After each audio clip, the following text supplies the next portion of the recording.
welcome to the Rangers Journal Tactical Breakdown. Dylan and I are back with the misfortune of analysing that game v Queen's Park and looking at basically what we think we need to avoid when we face Hearts at the weekend. I was going to dispense with you, Dylan, and just jump on and say, aye, it was shite, but Scotty said I wasn't allowed, so here we are. Unfortunately for you, I need your help to break this down, although I think everyone watching will agree it was awful. Apart from the football, how you doing, buddy? No bad, mate. No bad. Still recovering from a couple of days ago with this cough and the cold that I've got, but apart from that, all good. What about you? I'd probably rather had a cough and a cold than watch that game at the weekend, but otherwise, no bad. Hi, mate. Okay, so let's just jump into it. I think we're going to start firstly. We're going to show an example of it's a Queen's Park attack, and actually, I would say there's a lack of composure in defence. I think we've kind of highlighted what should have happened, but we'll get you to talk us through it. So, without further ado, here we go.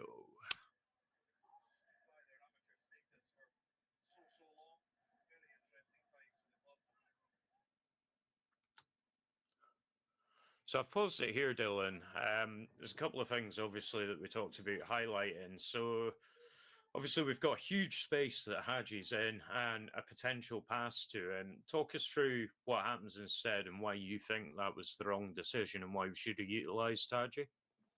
So I know it's only 10 minutes into the game, and hindsight's wonderful because we lost the game. So we're looking back at it saying, well, they should have done this. But this is how, and this has been what's happening for Rangers for a long time, at Rangers for a long time, I should say. They're so passive. So straight away, they should start out the traps in this game, get the game put to bed early, and then bring on the kids. And that's what they thought was going to happen. So you could bear the ice, just drop him in there to go and get on the ball, which is fine. He's maybe killing the space because I think he's okay where he is. But when you look at the space that Haji's in here, that should be a switch right there and then. Queen's Park have got 1, 2, 3, 4, 5, 6 players sort of up the park. If you play that ball into Haji and that switch happens, then we're on the counter attack and we're arguably going to create either a set piece or a shot at goal from it because of the difference in the quality of opposition. But here, and we'll play it in a wee second, what happens is Deal passes into Tierney and just lays it back into Deal. It's absolutely, it's a pointless pass. There's no reason for it. Tierney could turn and drive forward with it. He could play it into Rice, who could swivel, play it out to Haji. So, or Deal could play it first time. And again, it's easy to look back on that and say this is what it's so passive. It's lazy for me. It's just passing for passing's sake. That's it, mate.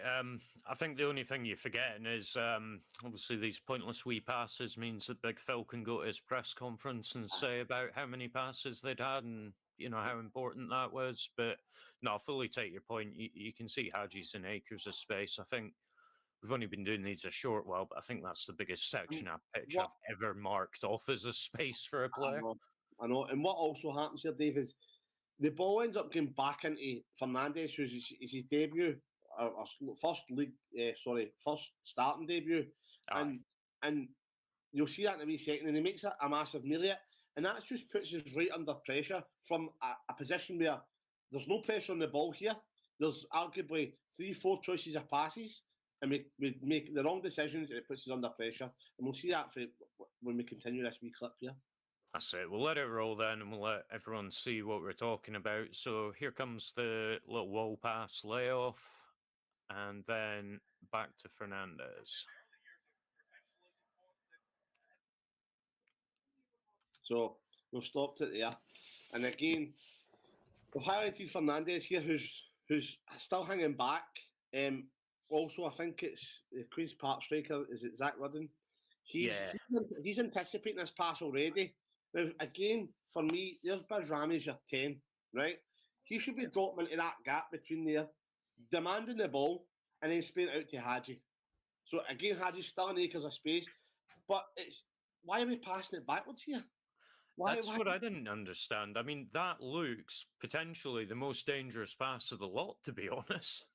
Exactly, you're passing it straight back, and you're passing it to a guy who's hardly kicked the ball for us, who's probably feeling a wee bit under pressure on the occasion, even though it's Queen's Park. He doesn't quite understand that, and you're putting him under pressure, and that he clears the ball, but it makes a massive meal of it. But again, for me, Dale should be looking forward. Rice could maybe come out the picture a wee bit here into the space, but it's fine. It's just happened quite quickly. Bajrami has to drop in, and the ball has to get spread out to Hadji. It's really, really poor, and it's only 10 minutes into the game, and this set the tone for the rest of the game. I think even a Luddite like me, you know, when we were selecting this clip to review, even I mean, he's in literally acres of space. I don't know how much more obvious a pass can be than where he is with literally no coverage. But let's roll it and we'll see what happens next. So back to Fernandez, lumps it.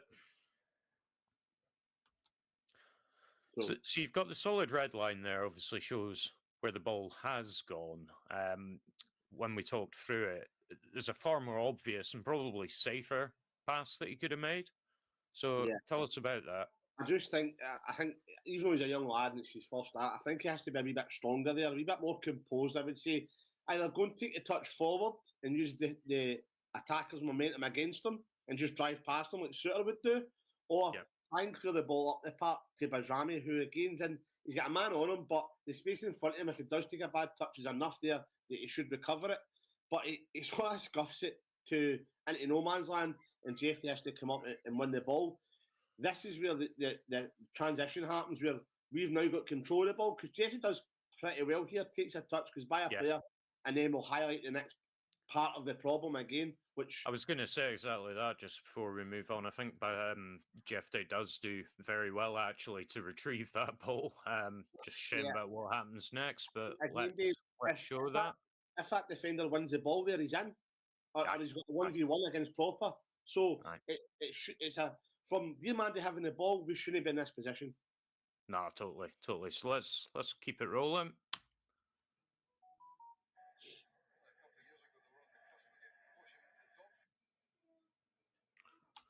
And I'll pause it here because I don't even know where to start with this. I mean, our attacking line is all over the shop, let's be honest here. I'll let you give the slightly more professional opinion, but that's just a disaster, to be honest, even though it's a transition. Yeah, so, I mean, what we've done here is we've highlighted our Hadji's your left winger, Bajrami's your 10, Cherny's your right winger, and Eggman's your striker. Now, we've highlighted players. For me, that's the runs that they could have made. I'm not saying they should make that runs, but to me, that's the most obvious runs you can happen there. Bajrami's vacated that space for Jeff to run into, but he's now sort of behind the ball. He's your 10. He's got to be running beyond. Hadji's now just started to click, which I don't really blame for, because if that dangerous ball that Jeff doesn't deal with, he's maybe anticipating that going wrong. So I give him a buy for this one. But if Eggman's running, if he's took up that wide position, Cherny's got to come in. And that's something that the two of them are occupying the same space, arguably the same defenders defending the two of them, because they're not doing anything out there. Jeffrey drives with the ball, and Eggman looks like he's going to run in behind. The pass is played for him, but it comes in front of the defender. It's just, I don't understand. I can't. There's no excuse for it for me, mate, to be honest with you. No, I think wasteful is probably the word I'll use. And to be honest, I'm just going to let it roll now so that we can see just how wasteful it was, given we've highlighted where the runs could have been, the fact that Eggman could have continued that run on the wing. So let's let it roll. So next up is a look at the goal. There's a couple of points that we've picked out in the defending of said goal. As everyone will know, it was far, far from ideal, but I'll roll the tape and Dylan will talk us through it. So here we go. So first up, Dylan, this is as it first comes into the box. So talk us through what we're seeing here. Well, we've basically we've highlighted the space that this player's in here. He's a free header. He's running into the box. It could potentially, if the ball does go into that area, it's going to be a goal regardless. Cherny's, I'm assuming, at the edge of the box to mark one of the men. The guy to Cherny's right, you can see he's the one that ends up scoring. So straight away, he's not doing his job there. He's just ball watching. We've also drew a line straight across from Igaman to Jeffy at the back post, and that's that zone defending that we spoke about in one of the pods a few weeks ago. One of the viewers asked if how did we like it, and I really don't like it, and I think this is the reason why. Every one of them can pass up that and say, that's not my job to go and header that ball. I think it's Tav that goes to header it. Because if players are coming in, running onto it, he's stationary, trying to jump, makes a meal of it, falls to the back post, and you'll see what happens after it. But it's just, again, terrible defending from a set piece. Yeah, agreed. And to be fair, this isn't even the end of it, so I'll just roll it and we'll see in a second the next kind of issue that we face. So here we go. So again, you can see that he's in miles of space. As you say, Czerny's completely blindsided. He hasn't picked up at all where that boy's been moving to. I'll let you talk us through the rest of it, Phil. Well, you've basically said it, mate. He's run off. He's kicked it into the box. Cherry's not been aware of him. He's not checked his shoulder. Jeffy does really well here. He presses the ball and then just stops. It's like somebody just switched him off. As soon as he got to the ball, somebody switched him off. You'll see that in the next slide here. So obviously we just highlighted Jeffy closes the danger down really well. Cherry switched off. The guy's in the acres of space, but he's still got to do a lot here to score.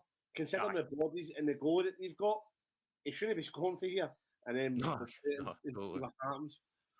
So I'll play it again and we'll see the goal as it happens. So just here, again, we kind of picked up on this. So talk us through what we're seeing here, Dylan. So Jeffy, like I said, he's pressed the ball well. We've put the two arrows. That's his sort of field of view, his line of vision. For me, his body position is all wrong. I know he's going to close the ball down, but he's square. It should be showing him down the line. It should be showing him towards that the byline and closing off and making him go the way that he goes. But if Jeffy's body position is right, then he doesn't get a shot in. He doesn't get caught in his heels, and the boy doesn't go by him and score a goal. So good for pressing, but then, like I said, he just switches off here. And it doesn't force him away from goal like you would expect. Yeah, he just goes out too square, mate. The player cuts on his right foot, gets his caught in his heels, but if he goes out and changes his body position, we don't concede that goal. We've also highlighted Tavin proper here. We've not done another edit this clip, but you'll see Tav goes back onto the line. Proper, we've highlighted who's in front of Butland. As soon as he's by Jeffy, Proper's got to shut him down quicker, and he doesn't do it. He does start, he goes over to him and tries to, but I think he just needs to be a wee bit more aware. Like I said, it's easy to say, these are all microseconds this is happening, so these decisions have to be made quickly, but it should be coached where it just becomes second nature for this to happen. Tav drops back onto the line, and Suter drops back onto the line.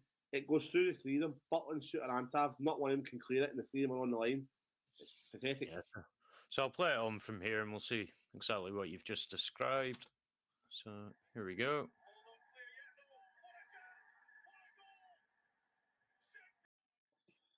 Just a disgrace. I don't think you can really say much else about it. We've shown why it's poor, and I think, zonal defending's fine if you're doing it right, but we're clearly not. And to me, it feels like there's a lack of organisation there. I think that's the ultimate sign for me. And yeah, I know people will blame the players, and a lot of this is on the players, but to be quite blunt, that stems from the manager for me.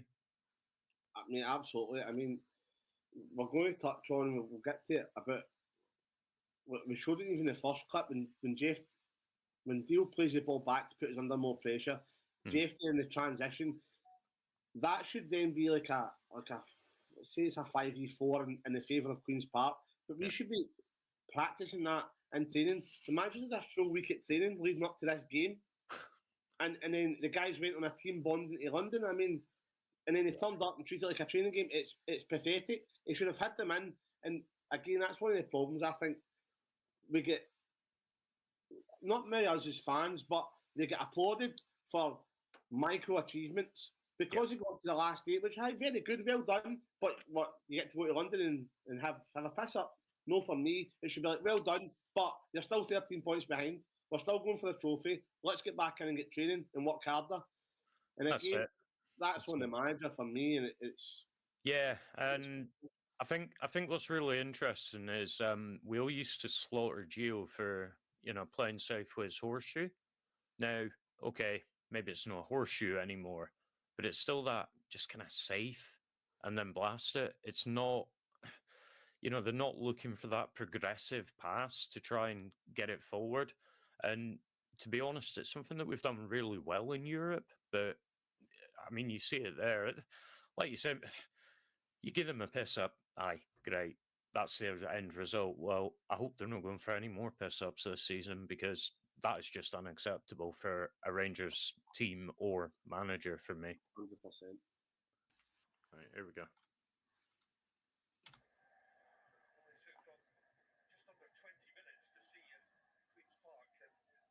Just pause it there, Dave. Yeah. Yeah. So this is what we're talking about, is when there's no really a style there to play. This is one of the Rangers' better moves in the game. It's worked across the back line, but I think, again, it was all safe passes. It should have been forward quicker. But when we do get it forward, this is what we're looking at to happen. So you can see we've highlighted Diamande here.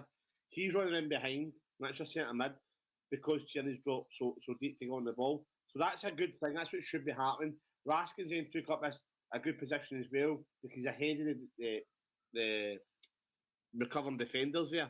Yeah. So the ball goes into Raskin, and then obviously it's played out. But we just wanted to highlight this sort of movement, and this is what should have been happening. But again, Dave, it took us to 71 minutes and it'd be 1-0 down for this type of football to start to try and be played, because it doesn't work here. It still doesn't. Nothing comes off for it. And we'll see that in a wee second. Yeah, exactly that, mate. So I'll just roll it from here.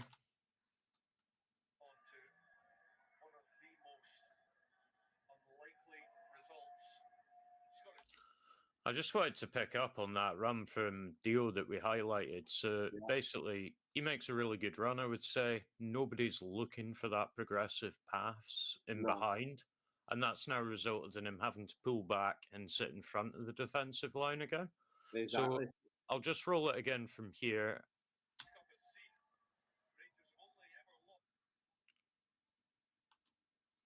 Okay, so this is the next kind of section, and I'll get you to talk us through this one, Dylan. So what's happening here? Well, for me, from a coaching point of view, a tactics point of view, there's too many bodies here for Rangers players. You've got Tav and Raskin are standing 5 yards apart. The ball's just come into, I think, proper. The two that we've highlighted is your two strikers who are on the park. Yeah. So and then we've highlighted Redvan, who makes a great run, to be fair, in behind, a direct run. And the ball eventually goes to Tav, who plays it in. But Dio should also be making this run. So this shouldn't just be like, and this is what Come On relies on. It's like a moments type player to make a thing happen. Where there's not a structure here. This is just playing it about until somebody makes something happen with it. And again, like, if you took a bed sheet, you could throw it over 5 of the Rangers players here. They need to make the pitch wider. They need to make the pitch longer. And that's partly the problem. That's how they were so easy to defend against. Yeah, I mean, we can see in the image here how many Queen's Park defenders are able to just kind of cluster that area, and it just makes finding a pass through the lines really, really hard, because there's so many of them in such a congested space. But what I'll do, I'll let it roll, and we will see what happens next.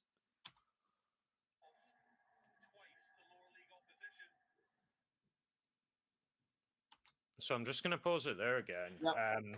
Obviously, we've highlighted Dio. He's barely moved, but we also tracked Eggman, and I'm just curious your thoughts about that run. So I just think that he's the only sort of player that's realised that there's a half chance here. When the ball goes into Redvan, who was brought on to play left wing, for starters, let's not even go there about that, makes a really good run. Probably isn't expected to win the ball, but he does, for me, does really well. He knocks it into a dangerous area. And Eggman's the only one he was the deepest player there, arguably apart from Raskin and Tav running the picture. But he's now drove into the box and almost gets on the end of it. Whereas Dio there just stands. He's still Still in standing the same place he started when Eggman began his run.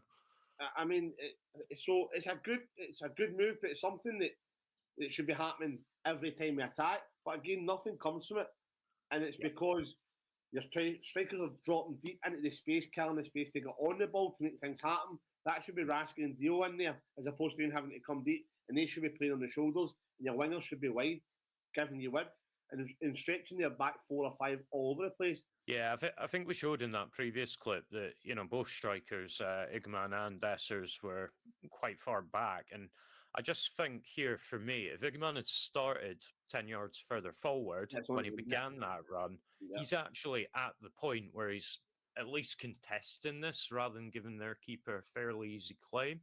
I will just run this and we'll see. But as you've said, it ultimately comes to nothing because nobody is close enough to challenge or contest that ball.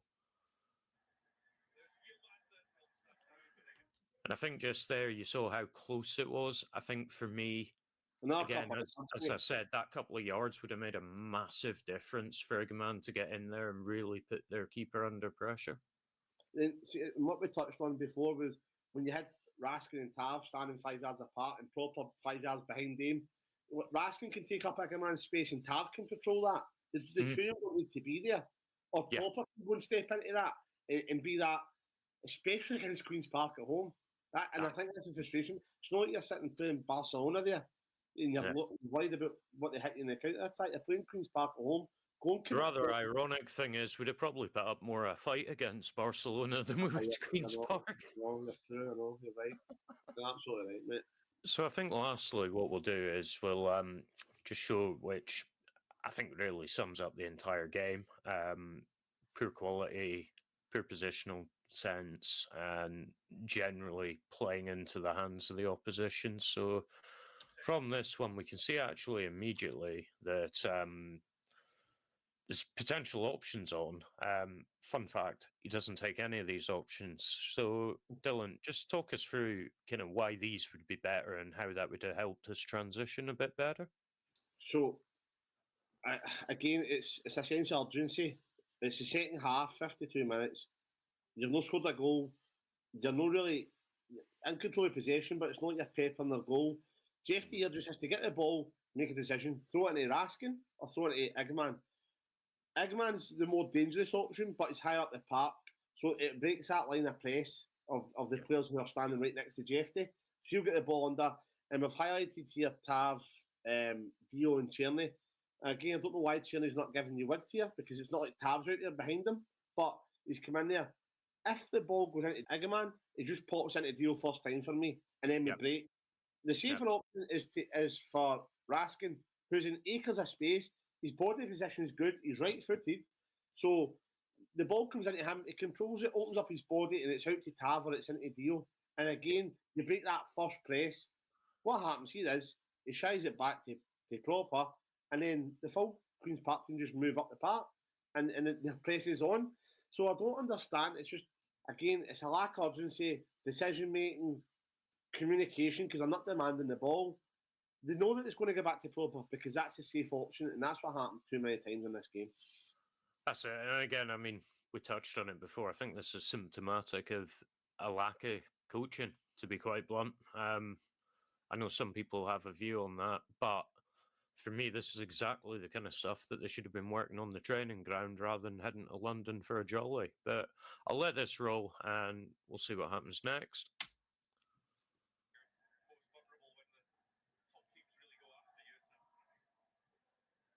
So there's that safe pass. It's the old Geo horseshoe. Here, again, Raskins, he's in between the two players, right? But that's not offering an angle for the guy who's on the ball.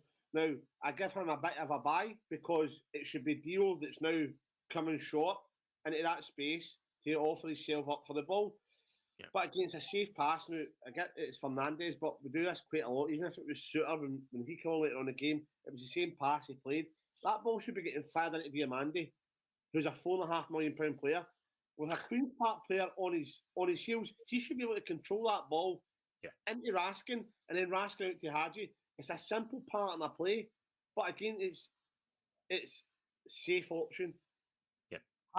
Diamandi knows he's not getting the ball, so he's not looking for the ball. So, and that's because Clement's instilled, not just Clement, but Rangers for a number of years have not played these type of passes.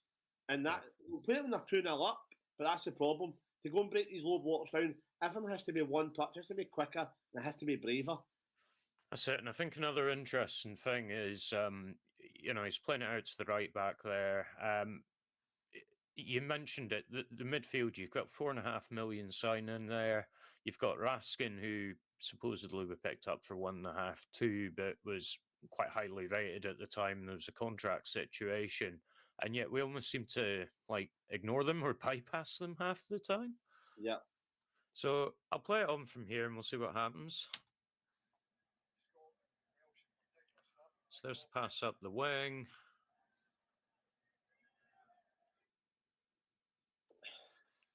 And again, we've kind of almost backed ourselves into this position. So a couple of safe wee passes between Tav and Czerny. Czerny's now faced up with a Queen's Park defender. Talk us through what we're seeing here, Dylan. So Tav, again, the ball comes to Tav.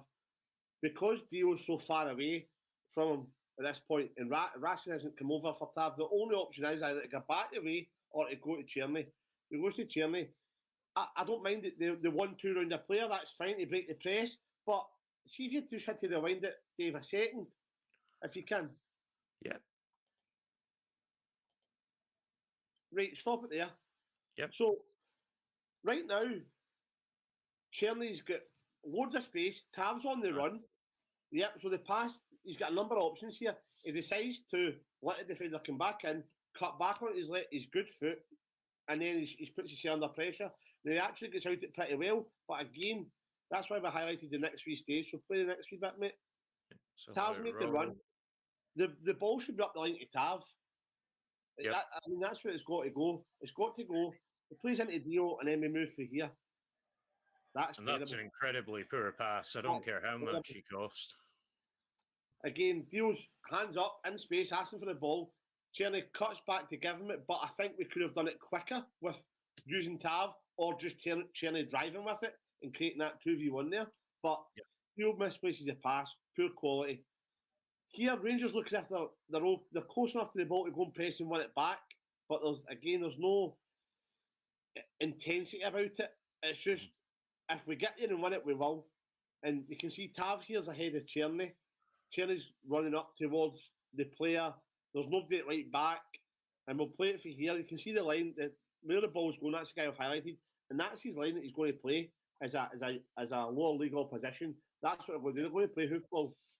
And just before I actually play this, I just want to point out, actually seeing this live on screen just takes me back to those preseason games, especially the Man U, where 1 or 2 passes and you could play through our entire team. Yeah. Doesn't look like we've learned anything in those 6 months since that. So, yeah, I'll let it roll.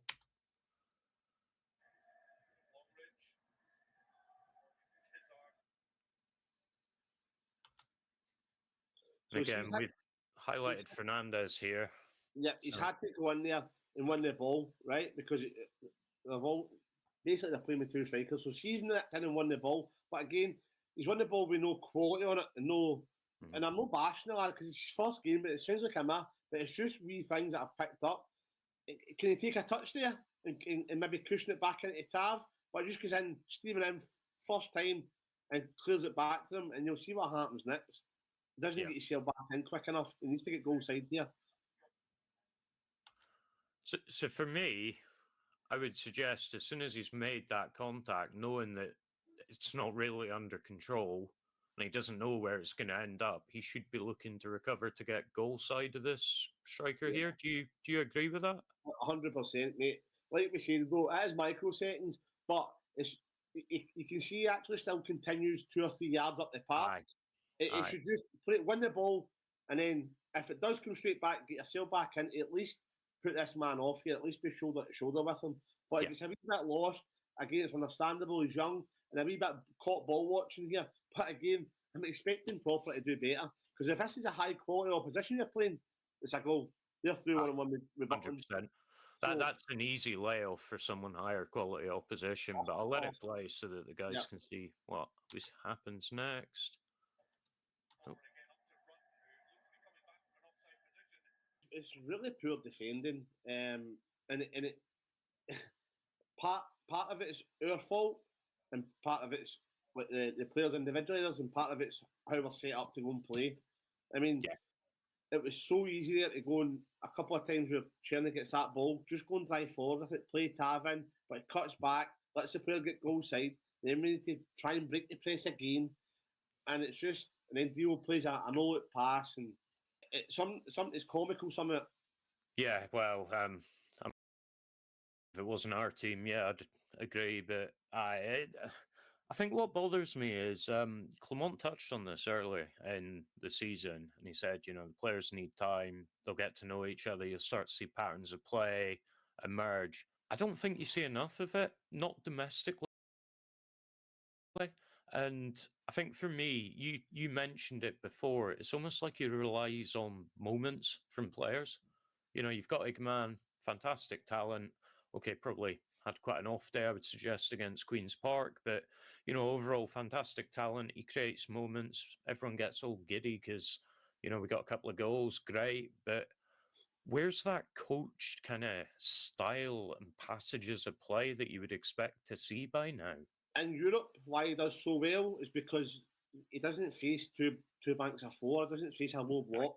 Aye. And you'll probably see when we go to Tynecastle on Sunday, Hearts will come out and have a go. And I wouldn't be surprised if they go and blow them into the water and play some good football because there'll be space to play into. And they'll be up for the game, players mentality wise. But when it's two banks of four, we're very, very static. The movement's not good enough off the ball. We've become very narrow. It becomes a crossing game, or it becomes sort of trying to score from set pieces. And it's just, I don't think he's suited to that type of playing against that type of low block. And again, I think that's been the same against when we had Gio, who again, really good in Europe, can play some lovely stuff when the game's opened up. But when it came to like Dundee and stuff away, St Johnson, hopeless because he can't break the low block. That's it. It's almost like we're set up to be a counter-attacking team. And that works in Europe. That's fine. But domestically, and I mean, we touched on this. There'll be another one comes out summing up our Europa League phase performance. That'll come out just before the next round of European fixtures. But we said it there. His tactics work there because teams commute and play, like you've just said. Hearts may well do. But he just doesn't seem to have a clue when it comes to a stubborn low block. He can't seem to get the players away from that counter-attacking style into something more kind of fluid, more driving at them, getting through them. And see if you're going to play that style of football, what I would imagine is you need to play like the midfielders have to drop in and get on the ball, lower in the park to then drag them out to go and press, and then you go long when the time's right. But again, even going long is still patterns of play. Like if Dessers or Igman goes long, say Dessers goes long, Igman should be running behind. Cherny should also be running, but we don't see that. No. And again, we've been heavy relying on Cherny moments, Igman's had moments, Dessers has had moments. Then we were struggling and Hadji came on the scene and Hadji's had moments. If those players don't have those types of moments, and I'm not saying there's not been, like two things can be true. I'm not saying we've not had styles of play, patterns of play leading up to goals. We have, but just not enough, and it's not coached well enough. And I don't like it's not consistent and regular. I think is how I would describe it. And when it comes to it, and we have to break these teams down in a low block, we don't seem to have any idea how to do it at all. And when you look across the city, you can tell how they're going to play. I heard Andy Hardy say it. You can tell their wingers stay high, their striker they drop in, their wingers will go in behind. That's a coached team that knows how to play their positions in a style of football. I think Rangers are devoid of that now, and to me, it's all on the manager's head. Yep. The players absolutely need to turn up and do more. It's inexcusable, but if they've at least got a style of play to go and to revert back to, they win that game. And the fact that they don't tells me the full story. Yeah, I couldn't agree more, mate. I think I said it at the top. You know, this you can talk about the players, and rightly they do deserve criticism because even without any coaching, I'm sorry, players of that value and quality should be able to put away a lower league opposition. But for me, fundamentally, it all comes back to the manager. He's not got his players motivated for the game. You're no seeing that kind of structure and patterns regularly and consistently. Struggles with a low block, and you touched on it before. You know, it's all stuff we've seen with other coaches. I don't know why this is a surprise to anyone coming to Rangers. You've kind of got that track record. You know what doesn't work, and yet we keep trying to do the same things, and it's just crazy. See as well, his approach is so scattergun that it leaves us defensively a shambles. And it's because he's relying. So, for instance, that last clip you just showed there, Tav's ahead of Tierney because he's relying on Tav to go and be another attacker, but it shouldn't probably really have to be. But he's pushed up that high to try and influence the game. We've got a 2v2 at the back. Now, I know you can't do that against Queen's Park. You should absolutely be able to do that and handle that against Queen's Park. But it's when you do it against maybe like the Hearts, and that's where they're going to hurt you. Or even Hibs or Dundee, which we've seen. It almost feels like desperation to me at times. If you think back to that game, I think he must have subbed on just about every attacking player he had on the bench. We had Ross McCausland playing at right back and all the rest. It just feels like we hit a point where it almost becomes desperate, and it's almost like, you know, I'll fling enough shit at the wall and hope some of it sticks, basically, which is obscene for a coach of a club our size. No, absolutely, mate. And I think that what else you have is the fact that he's brought on Yilmaz for Hadji, who's arguably your most creative player. He's brought on a left back. And it's not like Yilmaz has been ripping it up and has loads of assists and loads of goals. But Hadji come on the scene, had assists and goals. So I don't really understand that. When I seen that, I was like, nah, I'm done. And then I don't have excuses for it. When I think back to it, I don't think there is any, mate. I don't think there is any. Watching the game, I was shocked at what I was watching.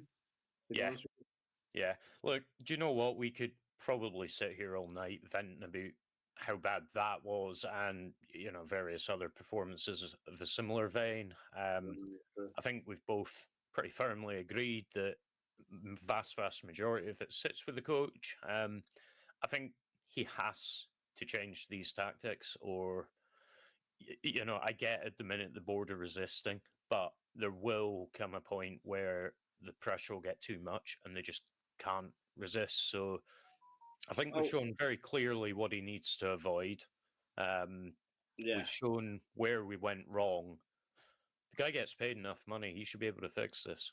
If us two can come on a podcast and point it out, then you know, how is this guy not figuring it out with all the analytics he's got available?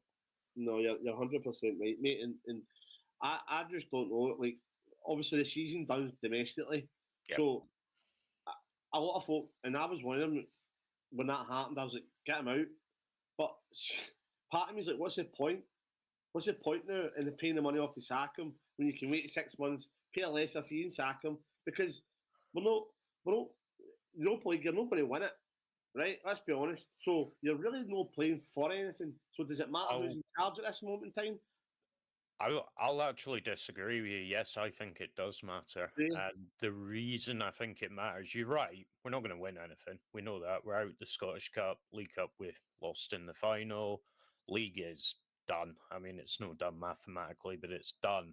My concern at the minute is we seem to be putting a lot of emphasis on youth players now. We've shipped out your Dowells and Matondos, and we're bringing Curtis and Rice into the team.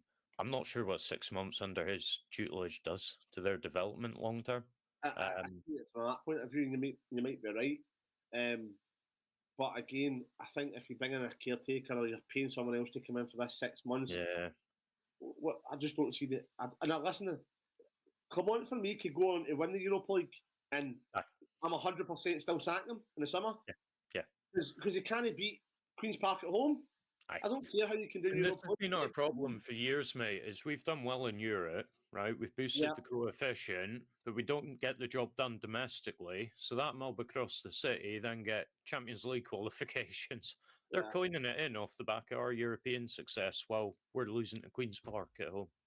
So Just for me, mental. like I said, 100% goes in the summer. I just don't see. I don't see what difference it makes sacking him around and getting somebody else in for 6 months. Made me feel better. 100%. Is that 100%? But for me, just keep the money No, I understand what you mean. and then going because the season's done for me anyway. And I'm not going back to Ibrox now. So I just hope that someone at Ibrox knew to assume it's our new CEO, Mr. Stewart, but I just hope that someone is already thinking about this stuff and making these plans and that we're not just kind of drifting along. That's my biggest fear. Yeah, I think that will tell a lot in the summer, mate. When it does happen, when it gets a sack, if there's no somebody in within the next sort of week or then you know that again we've just been strolling in the stream, mate. That's it, buddy. Look, I think we've depressed ourselves enough for one night, so I'm probably going to call this one here. Those that have watched, thank you very much for your time and for watching. Hope you enjoyed what we put out, even, well, enjoy is probably the wrong word. I hope you appreciated the analysis that we've done of it, if not the content we were analysing. But for now, thanks for watching, and every night's a Rangers Journal night.